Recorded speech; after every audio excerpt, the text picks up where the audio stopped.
大家好，我是阿波。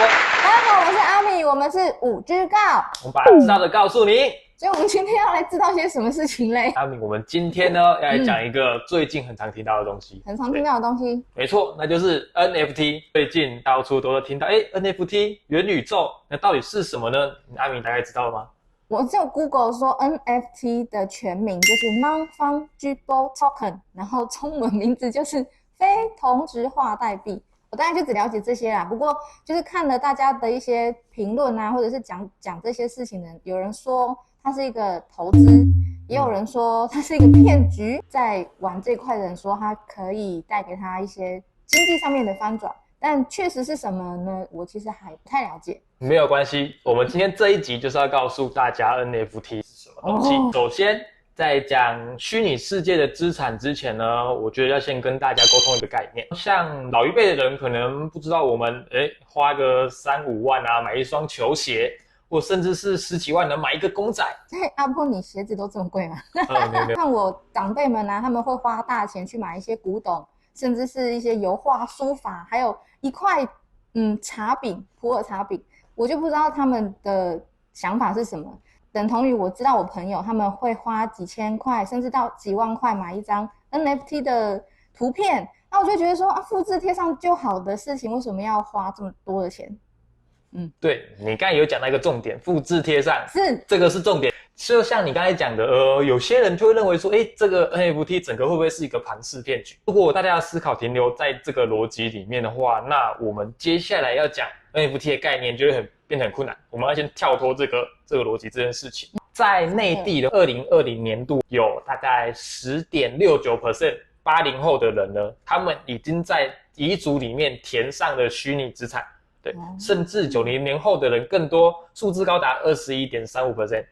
你说100个人里面大概有20个人在他们的遗嘱里面写下了虚拟资产，没有错，越来越多人在做这件事情。到底什么是非同质化，什么是同质化？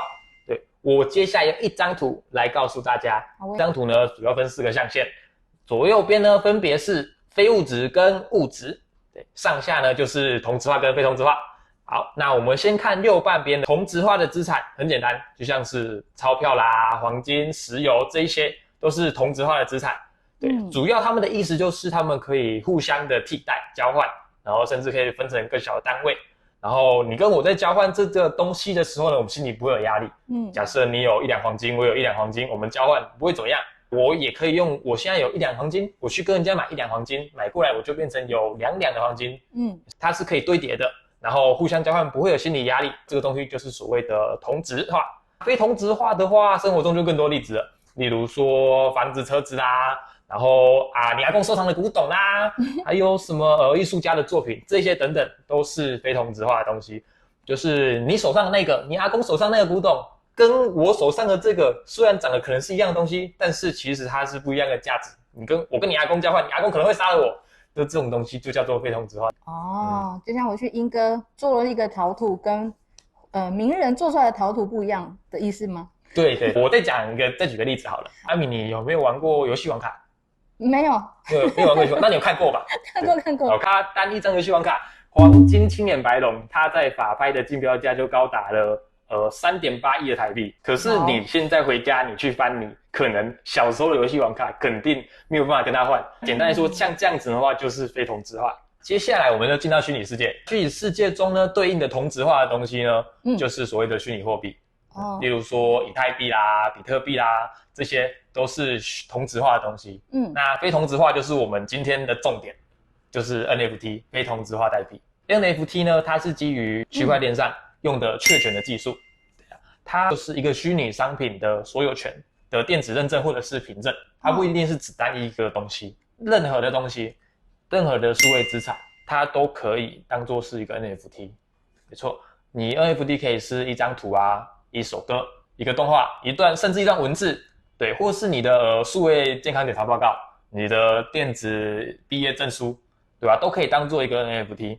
那这些数位档案，就是它是不可分割、不可替代的。我的毕业证书跟你的毕业证书就是不一样的东西，对吧？所以这样子不可替代、不可分割的东西就是 NFT。只要能够把它数位化的东西，都可以把它做成是 NFT。只要你可以把它数位化，然后你有确权它是什么东西，那你就可以把它拿来当做一个 NFT。NFT 就是一个确权的技术。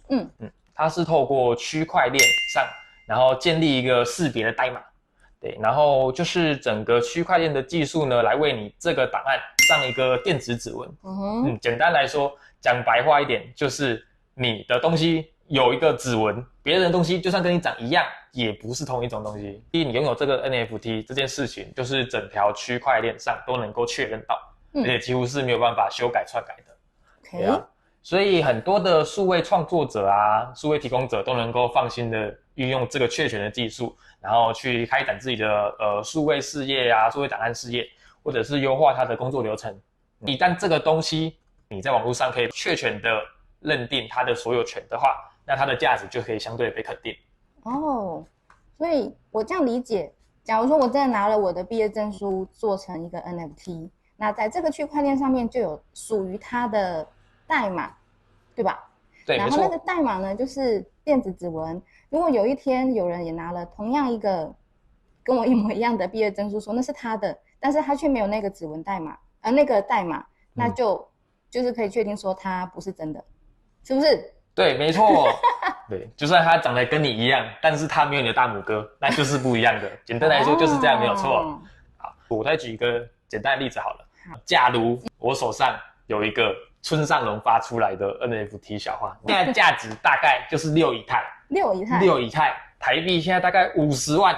哇，50万，我的天哪！但是你如果假设我现在手上这个 NFT 小花，你过来右键下载我的小花，但是我自己的这个才是有真正村上隆的电子指纹，你的没有，那就代表我的才有50万的价值，你的只是一张 JPG。原来是这意思。错。所以如果我真的要开始进入到所谓 NFT 这个世界的话，我就买一张，然后我就可以去村上隆，我就可以去其他的像我听到很多艺人发的项目这些地方去做玩吗？还是投资吗？对，你这样讲不对。对，我们刚才讲的那些呢，都是关于 NFT 这3个字非同质化代币的介绍。那你如果真正的想要去，比如说村上隆啊，还是什么无聊猿什么那些的 NFT 的项目的话，那其实你们是有个别的 NFT 要去跟他们买。对，不是你买了一个就可以去所有的项目玩。